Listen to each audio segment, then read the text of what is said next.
Evo danas 3. aprila 2025. godine mi stiže odgovor od Višeg tužilaštva Novog Sada, a u vezi navodno moje prijave od 5.10. i 10.10.23. godine. Pazite, trebalo im je gotovo 2 godine da postupaju.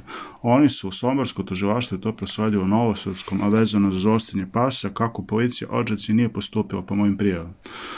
Pa dakle, imate mnogobrojne dokazne snimke gde policija Odžaka okreće oči i ne sprečava to krivično delo, ne govori tužilaštvu da je to krivično delo zostenje pasa i ne prenosi adekvatno zatečena stanja. Videli ste čak u Somboru kako reaguje policija, koja mene proganja i traži, koja je meni pakovala pritvor i tako dalje. Dakle, de facto zloupotrebljavaju službeni položaj i to je vrlo, vrlo kažnjivo, a niko od policajaca do sad nije odgovarao, čak ni koji su lažirali ubistvo od pokušaja od 17. marta 23. godine, iznošeći gnusne laži prenoseći tužilaštvu, dakle, a sve sam to prijavio i niko od policajaca nije kažnjen. Ovde je u pitanju tužilac Gordana Rajinović, dakle, viši javni tužilac, zamjenik višeg javnog tužilaca Novog Sada.